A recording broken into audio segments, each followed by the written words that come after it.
Now we want to quickly have Dr. Fyanka. Dr. Fyanka is a lecturer in the Department of History and International Studies. He's a lecturer in the Department of History and International Studies. And he'll be taking us through the college he's representing.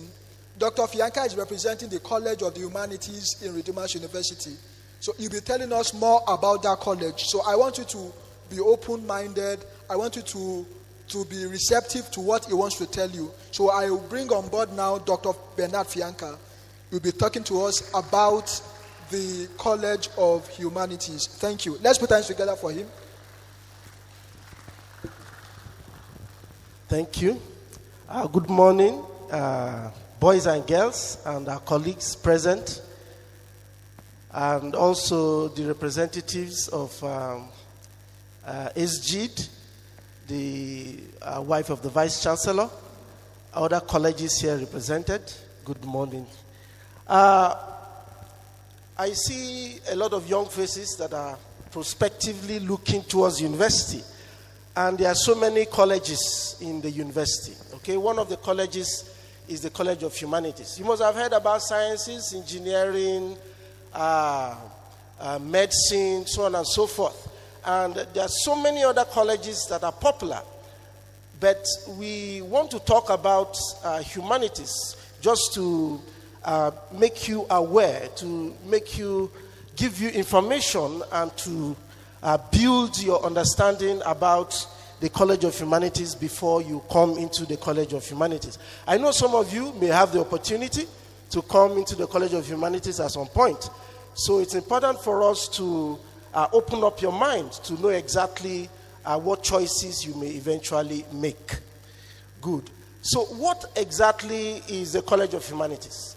The College of Humanities is the college where you are educated in the disciplines that arise from the humanities. Not mathematics, not chemistry, not biology, but disciplines like history, like literature, theater arts, English, and even the Yoruba that you learn in secondary school. Now, what makes humanities important?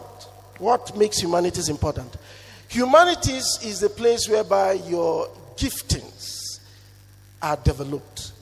It's a place where we focus especially on that particular giftings in yourself as a person, and they are developed. I'll give you an example. How many of you like arguing?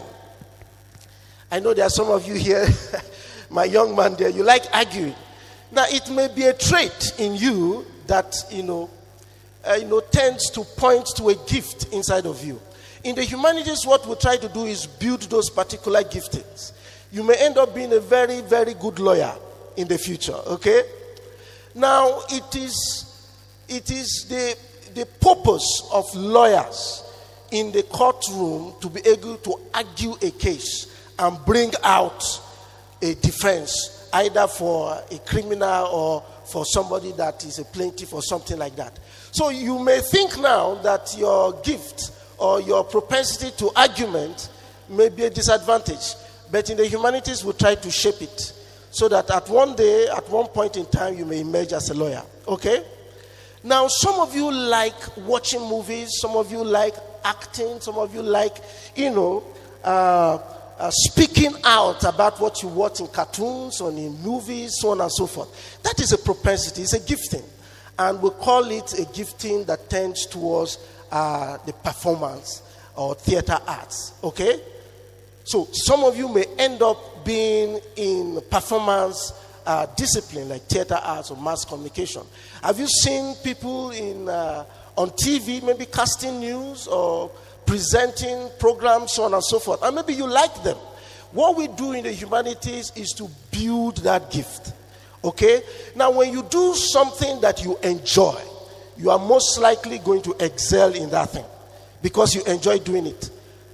I know some of you like watching Messi. On TV. You like watching his football, isn't it? You like watching Ronaldo and so on and so forth. You are laughing. That's good. You like it because he's such a good player, isn't it? And he's such a good player because he enjoys what he's doing. He loves what he's doing. So it is not just a job for him. It is not just a career for him. It is what he loves doing. So he's not playing football because it's a job. He's playing football because he's gifted as a footballer and he enjoys doing it. So in the humanities, we don't build people to take up careers because you want money or you want a job or you want this. We build your giftings so that when you get into your choice career, you excel in it. It's something that you do very easily. Some people go to work and they are tired by 3 o'clock. They want to get back home because they are just doing the job for doing sake. But if you are working because you love doing what you are doing, then you will excel in that. So these are some of the things we encourage as the foundation of building a career in the humanities once you get into the university to study the humanities. There are several disciplines you study in the humanities: history and international relations, English, literature, theater arts, so many other disciplines in the humanities that you study. But there's one or two things within the short period that I have that I just need to drop into your mind that will encourage you, especially since you're all looking towards coming into the university system. Now, apart from encouraging your giftings in the humanities, we encourage you to excel in knowledge. We encourage you to excel in something that you know how to do very well. I've mentioned the fact that you must focus on your giftings, right? That thing that you are gifted in doing, that thing that you know how to do very well, isn't it? But then you must focus on knowing that thing so well. I remember the last speaker said, you must know one thing very well, isn't it? Amongst so many things that you know. And in the humanities, this is what we try to do. And to bear this out, just tell you a little story. A young man graduated from the university and he did so well, but there was no job. He had gone all around looking for a job. He couldn't get a job. So one day he decided to go to a very big company, very close by his house. He got to the company all dressed up, got in to see the managing director, and the manager said, "Well, young man, what do you want?" And he said, "I want to work." He said, "But we don't have any vacancy. We're not looking for anybody." He said, "No, I don't need you to pay me. I don't want to be paid. I just want to work for you free of charge." Well, the managing director said, "Very good. No problem. We'll give you the opportunity." And they gave him the job to work without pay. And within a month, he had excelled. He had performed so well that the manager called him and said, "We need to make you a permanent staff, because you know how to do what you do so well." So you may not know how to do everything very well. You may not know chemistry, biology, mathematics, English, history. You may not know some other subject, but there may be a subject that you know very well. And that subject that you know very well, you must excel in it.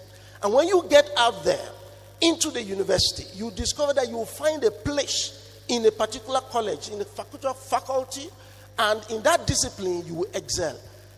There are other people in your classes now that may be very smart, you know.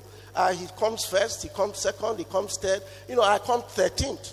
But there's something you know how to do very well. And that is what we do in the humanities, to build that thing which you know how to do very well. If you can act very well, if you can perform very well in the school drama thing, then I bet you're probably the future, what should I use as an example now? Yes, that's very good. I know you watch a lot of Nigerian movies. You could be one of the great, movie directors in the future, or stars, in the future. Just because you focused on that gifting and you excelled in it, right? And that young man that said he can argue very well, who knows, maybe in the future, what was the name of that great lawyer now? Gani Fawami. You may be the future Gani Fawami. You build that gift. In the humanities, will give you that opportunity so that you excel in it. And who else? If you love reading, you love stories, you love researching, you are looking for new things, then you could be a great researcher. In the humanities, will build you on that. You end up in every aspect of society, on every aspect of life. Because people who anchor society are essentially people from humanities, who make use of the technology that are given to us from the sciences.